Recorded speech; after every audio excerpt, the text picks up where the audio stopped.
Jaya Radha Madhava Punjabi Hari.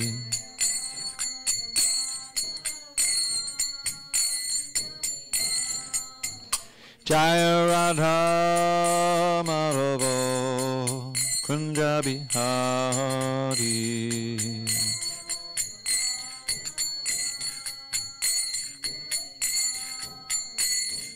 Gopi Janavallabha Girivardhari.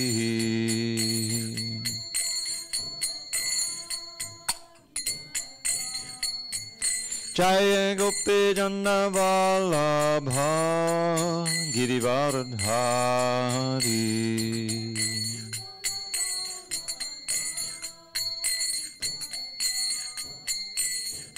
Yashodanandana Brajana Ranjana.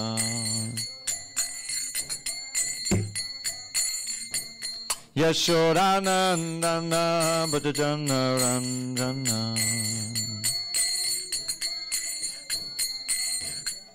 Yamuna Tira Vanachari. Yamuna Tira Vanachari.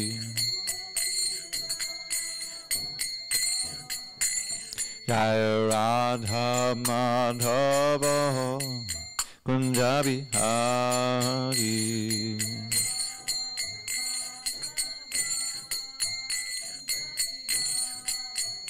Jaya Radha Madhava Punjabi Hari.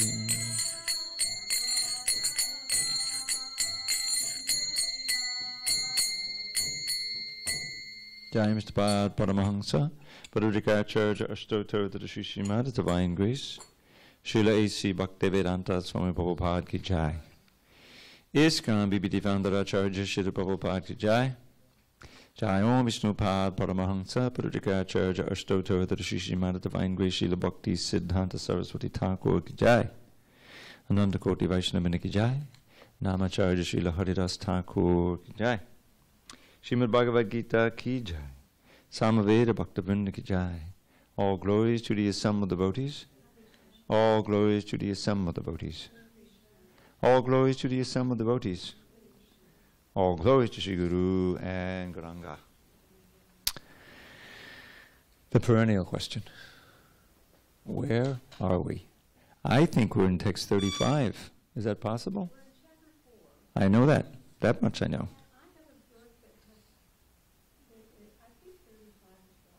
I think it is, because that's an important verse, and I don't remember exploring that verse. Okay, let's do 35. It's a very nice verse. Okay. Whoops. Okay. All right, let's just leave that there. Sorry about this. Om Namo Bhagavate Vasudevaya. Om Namo Bhagavate Vasudevaya. Om Namo Bhagavate Vasudevaya.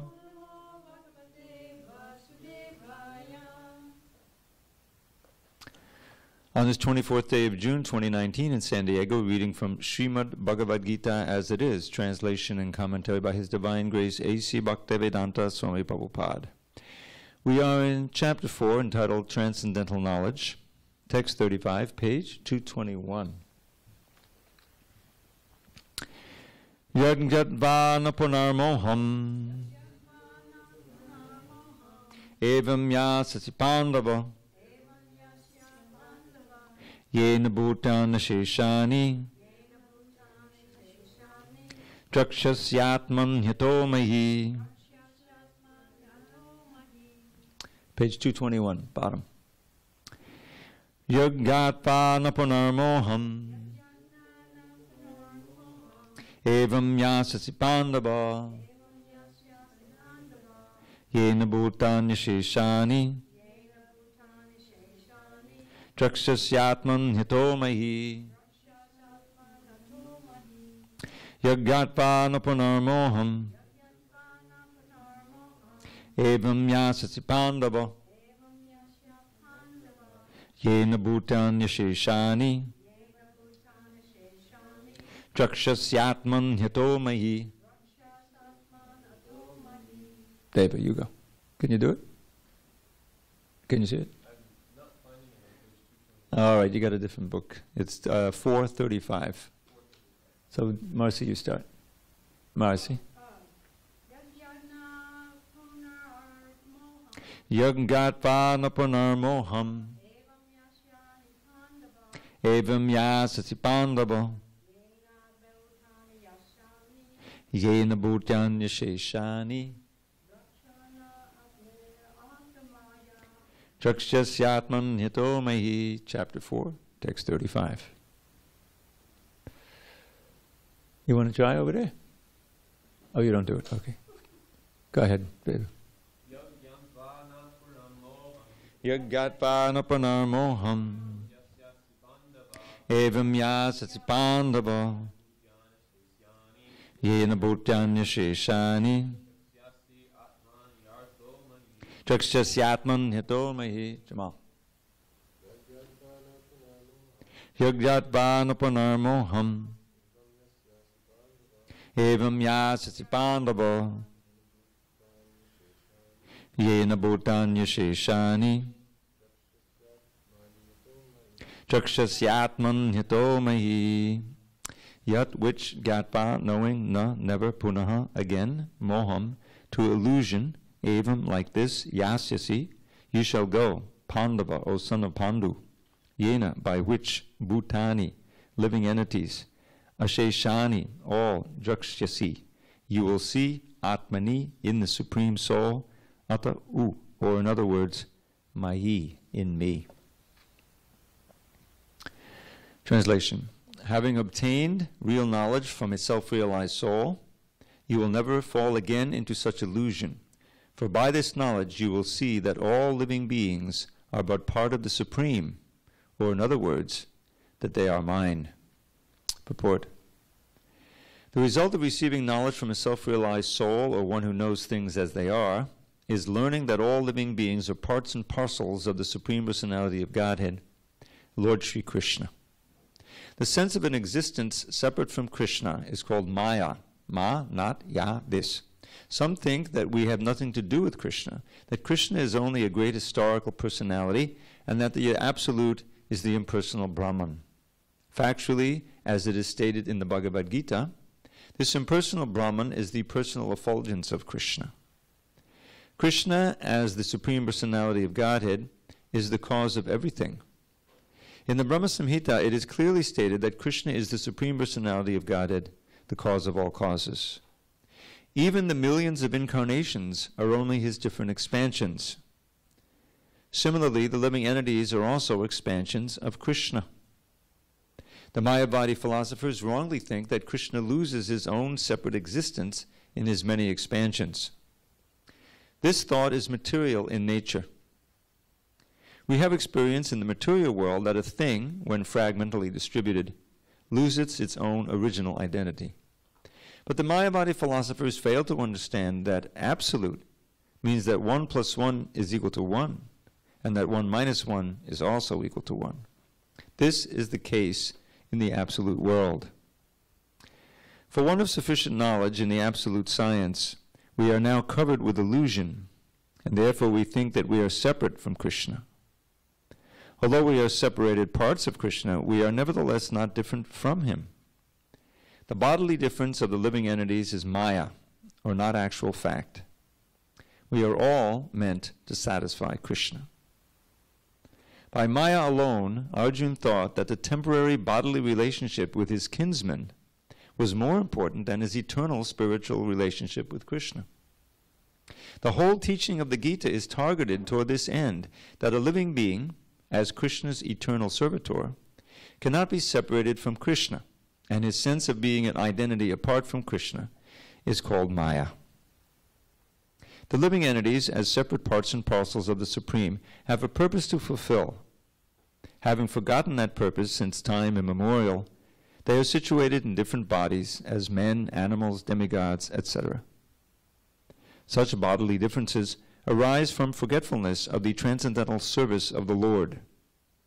But when one is engaged in transcendental service through Krishna consciousness, one becomes at once liberated from this illusion.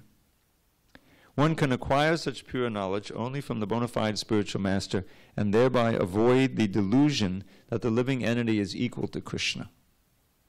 Perfect knowledge is that the Supreme Soul, Krishna, is the supreme shelter for all living entities. And giving up such shelter, the living entities are deluded by the material energy, imagining themselves to have a separate identity. Thus, under different standards of material identity, they become forgetful of Krishna. When, however, such deluded living entities become situated in Krishna consciousness, it is to be understood that they are on the path of liberation, as confirmed in the Bhagavatam 2.10.6. Muktir hitpanyata rupam swarupena vivastitihi. Liberation means to be situated in one's constitutional position as an eternal servitor of Krishna, Krishna consciousness. Om jnanatimirandasya jnanandana salakaya chakshu unmidatam mena tasmai shri gurave namaha. I was born in the darkness of ignorance, but my spiritual master Srila Prabhupada opened my eyes with the torchlight of knowledge. I offer my humble obeisance unto him and all members of Sri Parampara. So this chapter began with Krishna giving a little history of the Bhagavad Gita. He said that I spoke it many, many, many years ago to the sun god, who then passed it on to his son, who passed it on to Ikshvaku, who came into the human society in this way. But now it's been lost. Evam parampara praptam imam rajarshyo vidu. And it's meant, first he said, the knowledge is meant especially for the leaders of society. Because if the leaders of society are devotees and pious, then they can have immense influence over the people. Remember in chapter 3, I think it was, whatever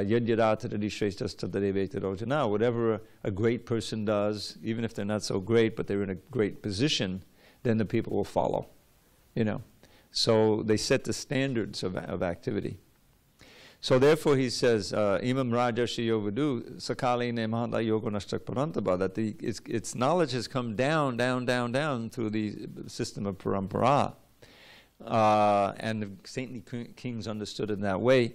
But because of the influence of time, the knowledge has been lost, and therefore I'm coming again in order to reinstitute the knowledge. Because without this transcendental knowledge this of Krishna consciousness, our relationship with God, and how to revive it, we're at a loss. We're helpless in this material world, under strong illusion that there is no God, or even that we're God, or we can become God, or it doesn't matter. I just have to try to eke out a living, and that's just human life. And lower life is completely darkness. So this knowledge is very important, and how it comes, as Krishna reiterates in this text 34, is through the medium of realized souls. Tattvadarshi. Tattvadarshi is someone who has seen the truth or experienced it directly. It's more than seeing, it's actually every sense is directly connected to Krishna, and you perceive God in every moment of your life. So these Tattvadarshis who are well versed in the knowledge, they've received it from their own spiritual master, that's the source, and that was the previous verse. Tadvidi pranipatena pariprashnena seveya upadekshanti te jnanam jnaninas tattvadarshana. So how can we become worthy to receive the knowledge? It's not just that anyone and everyone can receive it. So that's what this verse is about. So Krishna says to Arjuna, just try to learn the truth by approaching a spiritual master, inquire from him submissively and render service to him. The self-realized soul can impart knowledge unto you because he has seen the truth. So what's the means of approach? It's not challenging, it's not some collegial affair. It's really this principle, threefold principle: surrender, inquiry, and service. Surrender, inquiry, and service. You have to be curious. That's the first. You have to be inquisitive about these absolute questions. Gaining that sense of wonder, or that dissatisfaction with material knowledge and material experience, is the first step on toward self-realization. There's so much to distract us But somehow or other, if we understand it's a distraction and we keep inquiring, we don't know what we're looking for, but we're looking for something beyond all of this craziness, and you come in touch with someone who knows the knowledge, then everything clicks. And that's what's mentioned here. So when we approach such a person, it's this submissive mood. Prabhupada talks about the ardent hearing. That's really the first service that we do to anybody, is hear them ardently. Or Prabhupada calls it submissive all reception. It's really a translation of a word in Sanskrit that's so important, shushusho. This word shushusho clearly comes from hearing, but it means more than hearing. It comes up in the very second verse of the whole Bhagavatam, in an essential phrase. He says, Srimad Bhagavate Mahamanukate King Vapararishara Sadyo Ridnhavadujade Tukatabi Shushushabis Tachanad. That this Bhagavatam was written by Srila Vyasadeva in his maturity. In other words, he'd written all the other books already. He was dissatisfied. Narada Muni came and instructed him to write wholly and solely about Bhakti Yoga and about Krishna and the avatars and so forth. So he meditates and he gets all this inspiration and then he writes. So this verse glorifies the Bhagavatam. And here it says, it was written by Vyasadeva in his maturity, and anyone, Ishvare, who hears it in this mood of submissive all reception ardently, then he has the Lord appear in his heart. Right away. You realize the Lord in your heart and your life is perfect. So it says, what is the need of any other book if this book can bring you full God realization? So that Shushusho word comes up again in the second chapter. And it has two aspects to it. Obviously hearing is there, but the idea is you hear with the receptivity to take the knowledge in and then act on it. So Shushusho also means service. It means that service, having heard service. That's really what it means. And that's how we should receive this knowledge. And Srila Prabhupada came in order to give us that. He worked so hard to give us these books, being himself that, as he would often say, of a worthy, bona fide spiritual master, a transparent medium. He would say via media, but he meant medium, through which Krishna can speak. And it's that same idea of channeling that was there. Do you ever hear that channeling idea? It used to be very popular in the 90s. You know, these channelers. I'm channeling some great sage from many, many years ago. People would start movements. You remember that? There was a big one up in the Northwest. People would sell their land and, houses from different parts of the country to move there, this channeling. But it's actually a valid idea that you have to find someone who can really channel Krishna, Krishna's words and ideas, just in a way that we can understand, for the time, place, circumstance, and candidate. And that was Prabhupada's great genius, one of his great mercies. He spoke in English. He came to where we were. We weren't about to go to India. Some people went there. They didn't know what they were doing and came back. And if you don't, it's not going to help you. But Prabhupada came with the express purpose of imparting this knowledge and embodying these two verses. That find someone who's ready to, surrender a little bit. Start out surrendering by chanting Hare Krishna and taking this prasadam. Where's the surrender? It is a surrender. It's a very important first step. So then what will be the result? That's what the verse we read today. Knowing this, getting this knowledge, he's speaking directly to Arjuna again. You won't again fall into illusion. In other words, Arjuna is representing us. It's kind of a, I don't want to say admirable illusion, but his illusion was that he had this tremendous feeling for his relatives, his friends, especially his teacher and grandfather. Normally we wouldn't say, and it is, the compassionate heart is moving him to give up this battle, this horrific battle where millions will be killed and all the blood will flow all over the plain. Who needs that? That's what he says. Who cares for the kingdom? I don't want to win if it's soaked with the blood of my friends. He mentions the Dhartarashtrans. You know who the Dhartarashtrans are? They're the sons of Dhritarashtra. And twice he mentions them, how it's just horrific to think of killing them. You know what? I mean, they are the ones who try to disrobe Draupadi. They're the ones who try to assassinate the Pandavas more than once, and yet he's forgiving them. This is the mood he's in. But Krishna will have none of it. He said, no, this is adharmic.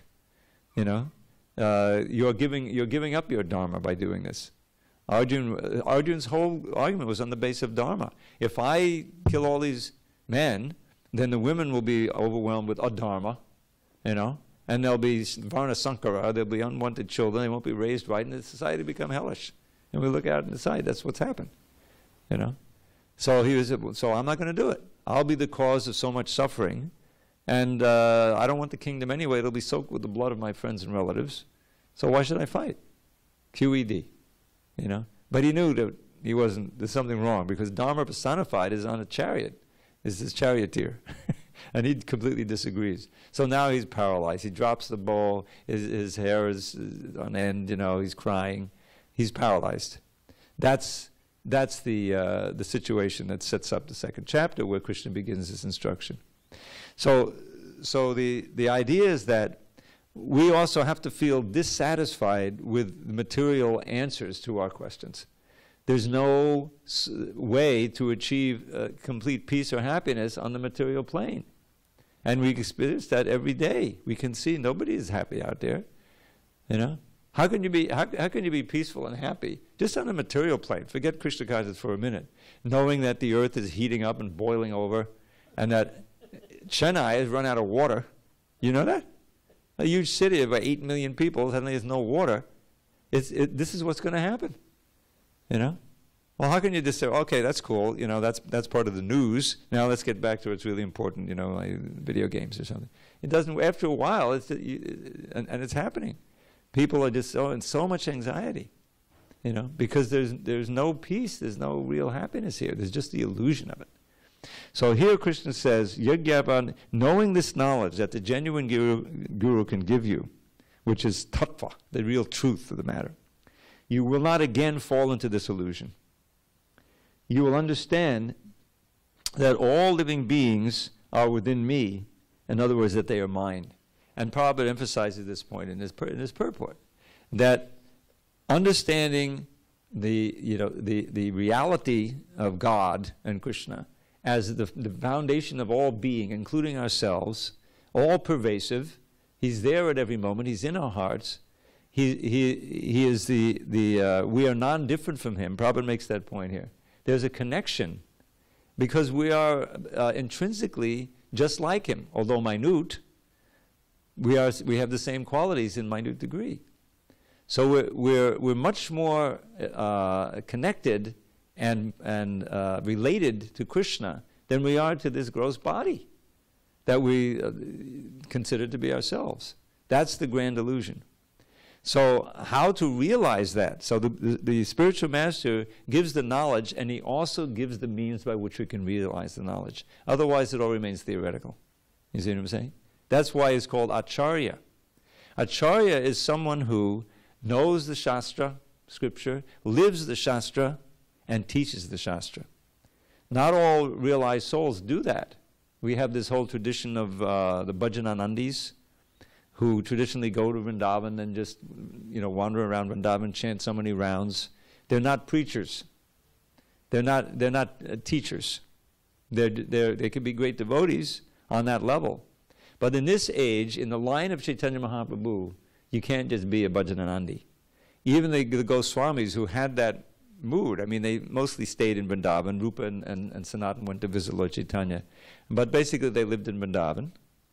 But they had a preaching mission, even just sitting in Vrindavan, writing the books, excavating the places of pastimes of Lord Krishna for future pilgrims, and building temples when possible. They went there with nothing, literally absolutely nothing, living under a tree, begging food, right, and wearing rejected clothes, as poor as you could possibly be externally. But they had all that time writing. They hardly slept. Writing and meeting, and then, so they would attract. There was some rich merchant who was pious, who came and met Sanatan Goswami, and Sanatan Goswami helped him save his salt ship. Do you remember that whole passage? So, you know, first of all, he wanted to do some service. He was a great, you know, devotee, but he also was very appreciative. So he offered to do something, and Rupa said, what do I need? You know, let me have a little bit of salt. I can put it on the chapati, because Krishna is complaining there's no salt. You remember that? That's part of it. But that's nothing. So said, okay, you build this temple. And that was the first temple built, Madan Mohan. When you go to Vrindavan, you see it's fairly close to the Raman Reti. And then there was a series of temples built. Not, you know, they didn't have any money of their own, but they were so pious, they attracted the you know, pious merchants, because they're full of devotees, even on every class. And so they were able to build those temples. So without going from Vrindavan, they preached, you see. But the Babajis, they just stay around Govardhan Hill or, you know, Radhakund, chant, you know, 150 rounds or whatever it may be, and that's their life. But that's really hard to do that in Lord Chaitanya's line, especially now that Prabhupada's taken it all over the world and there's so much facility for preaching, you know. Even if you just have your little side bag where you're keeping your, you know, 2 chapatis that you begged, you can also have a few books and pamphlets in there from ISKCON. And if you meet somebody, so there's always an opportunity to preach. So that's what Krishna is saying, that not only you, Arjuna, will you understand that you're part of me, but you'll understand that every living being is ultimately part of me. In other words, a devotee. Every living being, even in these subhuman species, their nature is to serve Krishna. They've completely forgotten. And there's no chance that they will fully awaken to that. But we can give them a little prasad or, you know, chant Hare Krishna, whatever, you know. But to the human beings, there's actually a chance, as Prabhupada proved, that, you know, anyone can awaken to it in the right way. So that's the great benefit of this knowledge, is that you wake up from this long dream. Prabhupada talks about it in the past, in the purport, and it's really, again and again, in the 11th canto it comes out very much, that is kind of a dream world we're living in. It's a very convincing dream. You remember that? I remind you again of the verse that appears 5 times in the Bhagavatam? 5. You know it's an important verse, right? Arte vidyamane pi samstutir nanavartate dhyayado vishayanasya swapne yata swapnar arte nagamo yata. Swapne nartagamo yata. So arte vidyamane pi means, in truth, actually, this samsriti, the suffering of samsara, is unreal. It's like a nightmare. It's real like a nightmare. In other words, in a nightmare, it's very real, and you're experiencing it. You may be sweating in real life. You know what I mean? So in that sense, but in truth, in the ultimate sense, it doesn't have any ultimate reality.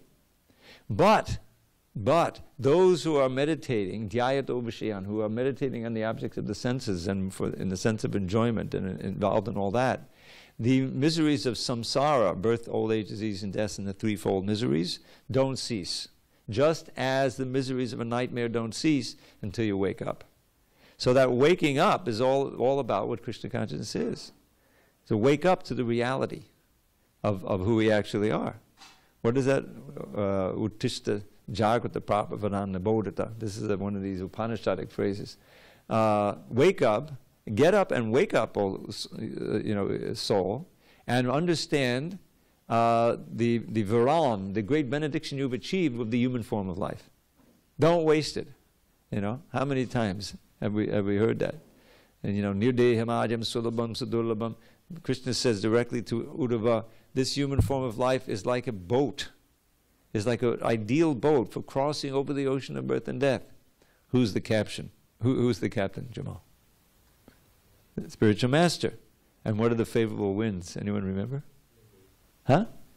Yeah, the Vedas, Krishna's own words. We should remember that the Gita, of course, is Krishna's own words, but so is the Bhagavatam, it's Vyasadeva, and anyone else who wrote. It's all empowered by Krishna, if it's genuine knowledge. So that's the favorable winds. We have the ideal boat, we have the captain of the ship, and if we don't use these facilities, then it's atmaha. It's like spiritual suicide. It's such a tragic waste. So Prabhupada was moved by that. So here's these, so many people that are ignorant, But if they just get a clue, a little Krishna consciousness, they can make some progress in this life, maybe in the next life, you know. In other words, there's hope if someone takes the trouble to try to inject the knowledge. Of course, most people who are too buried in the mode of ignorance, they can't receive it. But some can, you know. And the Sankirtan movement, I was just reading the Lilamrita. It's like, I keep, you know, reporting to you what part I'm in. So I have a special affinity for this Cross Maidan festival that was held in 1971. Prabhupada had left L.A. It's quite a remarkable scenario when you think about it. Prabhupada had planned to stay in L.A., just stay there, and have people come to him. When he came, when they got the Watseka building, you've all seen it, right? I don't know if you've ever been up there, Marcy. You should try to do it. It's a wonderful facility. They have the buildings across the street and a beautiful temple, Rukmini Dwarkadish, all you know, marble. And Prabhupada, you know, he stayed there in '71 for like 8 months. And Dhanavir Maharaj, he joined at that time. He was an Olympic level volleyball player. He was headed for the Olympics. He gave that up, joined the temple, became kirtan leader and a wonderful preacher, started the Bhakta program. He once said there were devotees joining every day.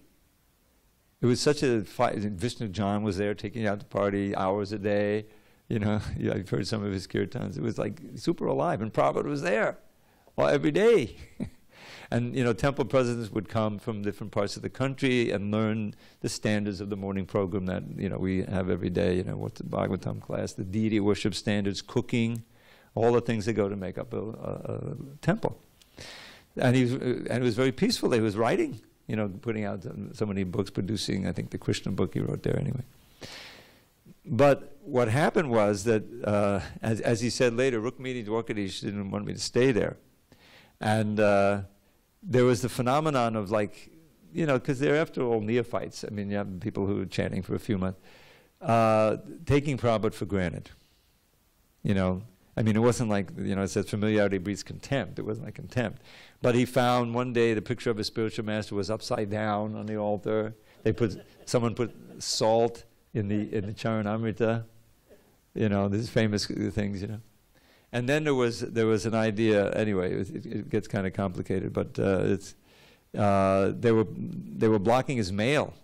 They said, well, this is too distracting for Prabhupada, and he needs to write the book. So, you know, and someone came and said, well, Prabhupada, did you get my letter? And what about my questions? He didn't get the letter. He found out about that they were blocking his mail.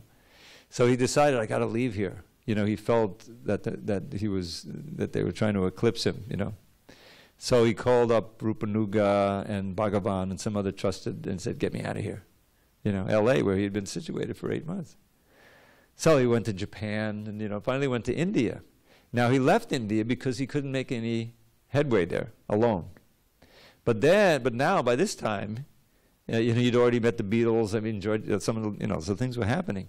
So he had the great idea of bringing his Western disciples to India, knowing that it would be a tremendously attractive thing. People would be amazed.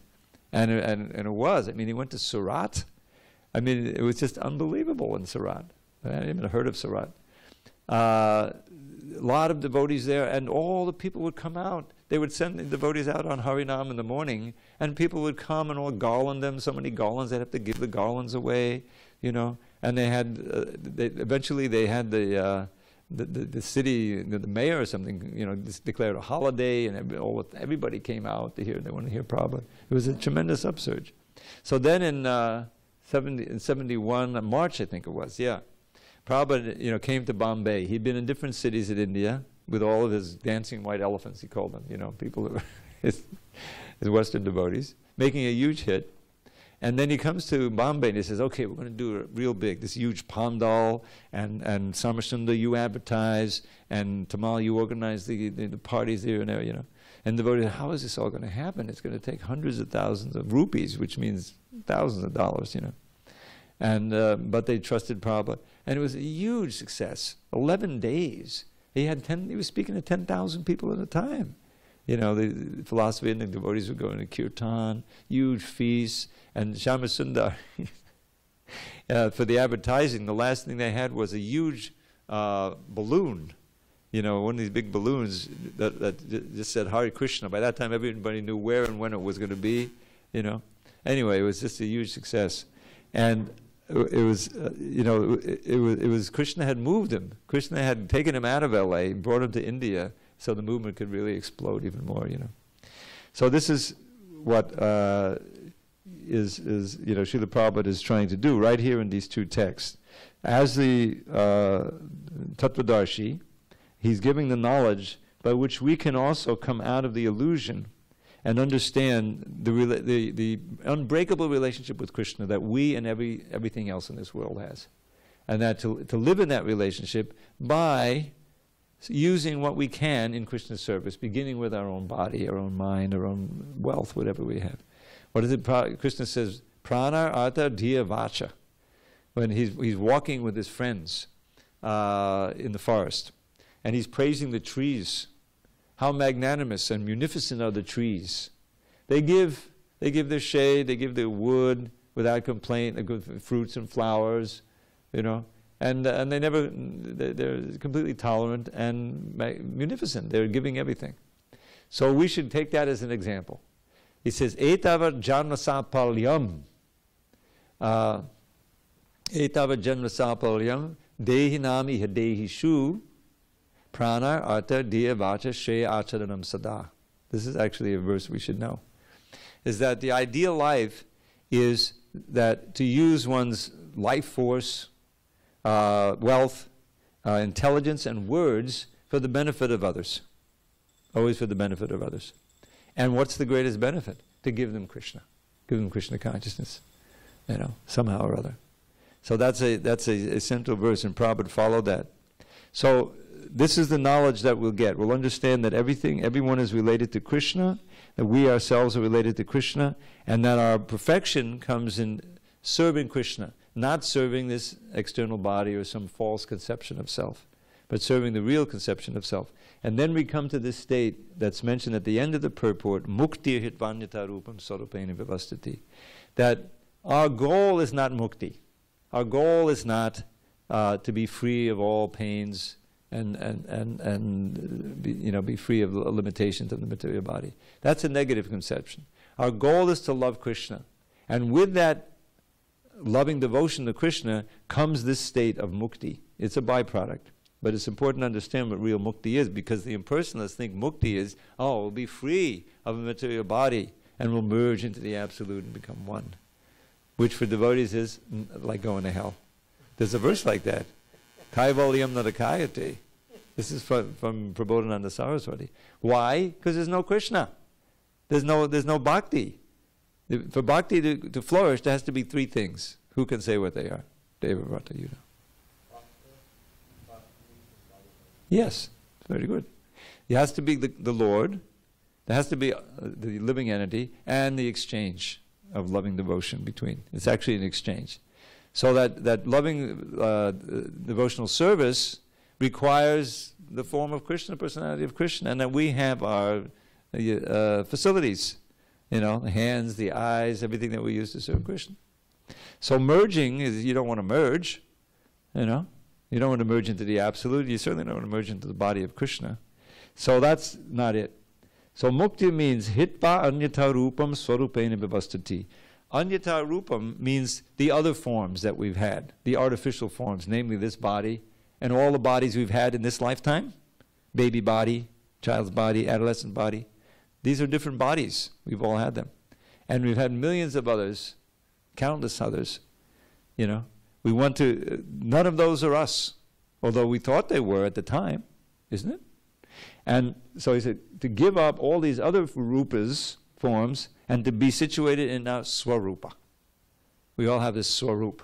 This swarup is our actual form, spiritual form, siddha swarup or siddha deha, swarup siddhi. It's all buried under there for millions and millions of births. Whether it's a cowherd boy or a cowherd girl or even a cow, it doesn't matter. They're all on the same level there. Every entity is super conscious, fully Krishna conscious. But whatever it is, we can discover it through the process of devotional service. becoming fully Krishna conscious and engaging in his service. And we become attracted to our certain specific service. So that's defined here right in the Srimad Bhagavatam, second canto. That is one of the subject matters of the Bhagavatam, mukti. And here the definition of what that mukti means is a very important verse. Liberation means to be situated in one's constitutional position as an eternal servitor of Krishna, which Prabhupada says is Krishna consciousness. So any questions on this verse? Otherwise we can go on to the next verse. Let's do it.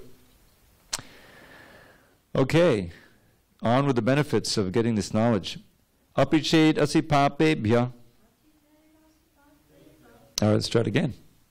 Apiched asi papebhya. Sarvebhyak papakrittamaha. Sarvam jnana planevaiva. Klabenaiva. Vijinam santarishyasi. So this is exactly what I was describing, quoting from Bhagavatam, Nidaya Madhyam. Even if you are considered to be the most sinful of all sinners, when you are situated in the boat of transcendental knowledge, you will be able to cross over the ocean of miseries. Purport. Proper understanding of one's constitutional position in relationship to Krishna is so nice that it can at once lift one from the struggle for existence which goes on in the ocean of nescience. This material world is sometimes regarded as an ocean of nescience and sometimes as a blazing forest.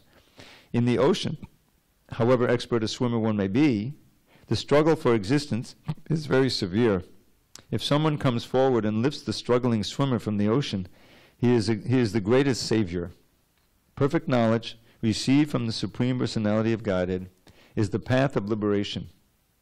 The boat of Krishna consciousness is very simple, but at the same time, the most sublime. So we can see how knowledge has, people appreciate it, how knowledge is your, can save us, is so essential. The problem is that they take shelter of the material knowledge, just like medical knowledge, right? I mean, if you study any high school or grade school, you know that it used to be that people didn't know about bacteria, right? There was the Dark Ages, there was the bubonic plague, just because people didn't wash their hands, and they didn't know that the rats would bring it, so they didn't know. You didn't know that there were these little, so now then they learned, and it was such a relief, saved from so much misery. And what to speak of the big edifice of medical knowledge, all of the drugs and the procedures and everything, and it relieves you from certain kinds of miseries.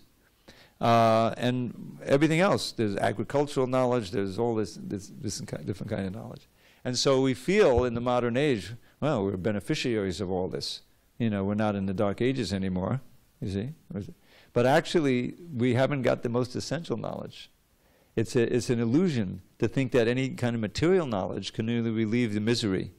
It may relieve one misery, but it causes another. Right? I remember reading about, this is just one thing, where all of these antibiotics and things that that they don't use in the hospitals, what do they do with them? Well, they flush them down the toilet. They go into the system, and they start to contaminate the water system, and some of it gets into you, and all kinds of things. Yeah. And what are they going to do with it? Or the agricultural system, we got all these modern agriculture, we can feed so many people, But to do it, they have unnatural mass agriculture, one crop for 1,000 acres, and they're making, because they like to make money after all, But that ruins the land, and gradually they have to use more poisons in order to stop the pests, and One solution creates another misery. Prahlad Maharaj said it twice in the Bhagavatam. So that's not going to make it. That kind of knowledge is ignorance. It's not going to help us. Knowledge of our essential nature in relation to the Krishna, which can take us out of this material world entirely, that's the knowledge that we need. So the simple bhakta or bhaktin who understands about chanting Hare Krishna and that you're not that body, and how to live a sinless life, and how to live a life of continuing realization of Krishna, is in a much better position than the masters of so-called knowledge in the Harvard and the universities.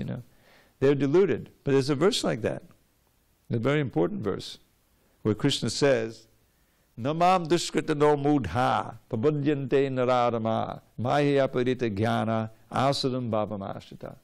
Here he says, anyone who doesn't surrender to me is a mudha, is a fool. And dushkrita means that they may be very smart, but it's used for evil purposes. That's sukriti and dushkriti. Sukriti is actual piety, for the benefit of all in Krishna consciousness. Dushkriti is the intelligence is there, but it's being misused. So that's one category. Mudha, Naradama, the lowest among mankind, and there's kind of an overlap here. I think you can get into all four categories. Lowest among mankind. Maya apurita jnana. Your knowledge has been stolen by illusion. This is those who apparently have some knowledge, useful knowledge, but it has been stolen by illusion because it has no reference to Krishna. And it can't ultimately help you or anyone else to solve life's problems. And then there's the out-and-out demons, asuram bhavamashita, declared enemies of God, who can be very intelligent. Ravana was a great scholar, Hiranyakashipu was a great scholar, but they were ultimately misused that knowledge. So, here Krishna says, even if you're the most sinful, sarva papa kritama, but if you are on the boat of transcendental knowledge, if you actually receive this proper knowledge by the means of surrender, service, and inquiry, then you'll cross over the ocean of miseries. So this is what this chapter is all about, getting actual transcendental knowledge. All right, we have one, now he gives a couple of analogies here. First he used the boat, now he uses fire. Because really what we want to do is burn up all these sinful reactions. Those are what are keeping us bound to this world. Yataidang si samidognir. Let's try again. Yataidang si samidhognir. Basmasat kudoterjana. Jnanagni sarvakarmani. Basmasat kudote tata. As a blazing fire turns firewood to ashes, O Arjuna, so does the fire of knowledge burn to ashes all reactions to material activities. Purport. Perfect knowledge of self and super-self and of the relationship is compared herein to fire. This fire not only burns up all reactions to impious activities, but also all reactions to pious activities, turning them to ashes. There are many stages of reaction. Reaction in the making, reaction fructifying, reaction already achieved, and reaction a priori. But knowledge of the constitutional position of the living entity burns everything to ashes. When one is in complete knowledge, all reactions, both a priori and a posteriori, are consumed. In the Vedas, the Brihadaranyaka Upanishad 4.4.22, it is stated, Ubhe uhai vaisha ete tadat yamrita sad asadhuni. One overcomes both the pious and impious reactions of work. So this is an important point to realize, is that we don't want good karma. There's no such thing as good karma in this world. Because if you have some good karma, it means you have to come back to get the good, so-called good results. But then you get birth, death, old age, and disease, and you never know what can happen. So that's not good enough. We want a karma. You remember that was the distinction that was made in this chapter. What is work, karma? What is vikarma, which is vicious work or sinful activity, and what is akarma? One has to know these three. And so we're certainly not looking for vikarma, but we also don't want good karma and go to the heavenly planets or get a better birth in this life. We want akarma. To come to activity, you have to act, you have to do something. Krishna says at the beginning of chapter 3, you can't do nothing. You can't just do nothing. You're going to be forced by the modes of nature to do something. So how are we going to, we have to act in such a way that there's no reaction, good or bad. And whatever we're doing, the other is that it's getting rid of good or bad reactions. So that's activity in knowledge. Remember, we came back again and again to this point, that real knowledge means that you know it and you act on it. Otherwise, Prabhupada would point out, there's so many scholars of Bhagavad Gita, they may know the verses, but there's no potency there because it's just a academic study for them. So that's the big value of the acharya, someone who knows and lives. What was that little phrase I came up with? Know it, live it, give it. Have you ever heard of that? Another one of my T-shirts. Know the Gita, live the Gita, and give the Gita. That's practically his whole movement. That was Prabhupada, you know, he did it and he wanted us to do it. Otherwise, it doesn't work. The knowledge just dies, you know. It becomes like a museum piece. So, but if you really have this knowledge, it acts like blazing fire to burn up your good and bad reactions. And then you become free. And, you know, on that stage when you serve Krishna, it's a different experience. To be actually free of all your latent attachments and attractions and all of the things you've cultivated for millions of births. That's the Brahma-bhuta stage. That's really what we're aiming for. So this is, you were almost at the end of the chapter here. But it's a great inducement to cultivate that knowledge and live by it. And in this way, live in the knowledge and give the knowledge, and that's the whole Sankirtan movement. Thank you very much. All glories to Srila Prabhupada. And we'll resume tomorrow with text 38. Okay. And now actually the sum total and the final result of the knowledge is Kirtan. The holy name is everything. Or as it is said, the holy name of Sri Hari is surely all there be.